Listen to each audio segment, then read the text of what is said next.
Indonesia yang positif terinfeksi virus corona disebut telah melakukan kontak dengan warga negara Jepang. Dan warga Jepang ini kini tengah menjalani proses karantina di Malaysia.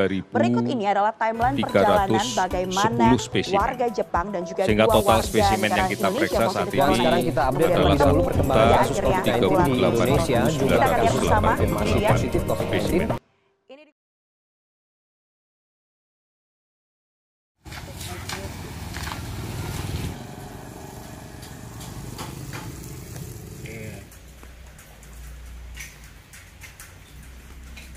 Berapa orang bang yang masuk di video? Masa pandemi ini Bu, apa dampaknya ke usaha Ibu? Dampaknya banyak kali anakku. Pembelinya nggak ada, terus ibu tak berduit. Yang sudah ibu belanjakan apa ke bahan nggak menjadi duit lagi anakku. Sementara anak ibu kan ada juga kuliah. Kan ada pemerintah buat program Bu, masalah bantuan dana langsung, gimana sampai nggak ke Ibu? Kalau ibu nggak sampai karena suami ibu tinggal negeri. Tapi kan pegawai pun tetap merasakan juga bukan?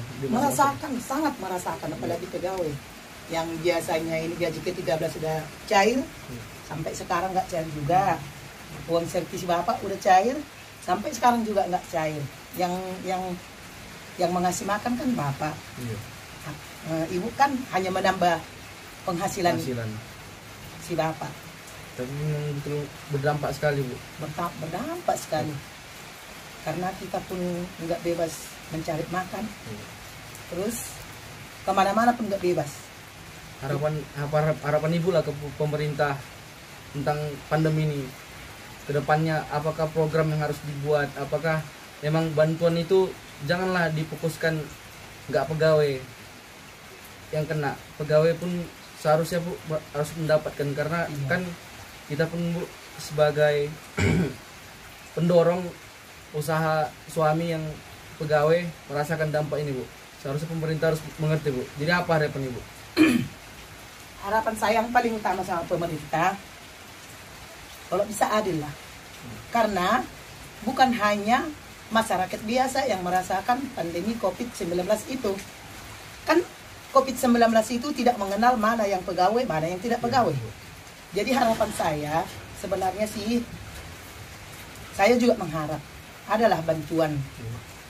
Enggak pala bantuan dengan materi dengan yang seperti dikasih dengan orang masyarakat biasa, tapi kayak macam pegawai negeri, bantuannya ya aturan pemerintah yang mau ngasih apa itu? Contohnya seperti sertifikasi, ya wajib dijalankan sertifikasi itu, jangan ditahan-tahan. Karena sama sekali yang kami seperti istri saya, kayak macam saya lah istri pegawai negeri yang serba kekurangan, rasaku semua serba orang kekurangan ya kan. Janganlah sampai ditahan-tahan begini. Itu yang kami harapkan. Seperti gaji ke-13. Sangat saya mengharap pribadi ya, mengharap kali. Karena anak saya juga ada masih kuliah. Itu yang paling saya harapkan sama pemerintah. Jangan pilih kasih. Jangan pilih kasihnya, walaupun kami sama sekali nggak mendapat secara bantuan dengan materi seperti sama orang masyarakat yang lain. Aturan kewajiban pemerintah sama suami kami atau sama pegawai negeri harus dijalankan. Itu permintaan kami sama pemerintah. Nggak ada yang kayak di sini corona ya kan. Anak sekolah itu kan nggak semua emak-emak itu punya uang beli HP ya kan. Kalau bisa yang mana daerah yang nggak punya, nggak ada coronanya, bisalah sekolah ya kan. Ini kebanyakan nggak sekolah, yang belajar ya anaknya mamanya, ya yang sekolah mamanya lah ya kan.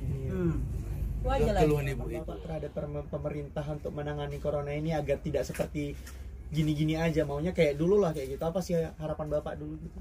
Pemerintah itu sudah capek, tapi itu kenapa ini aja yang tak pas istilahnya.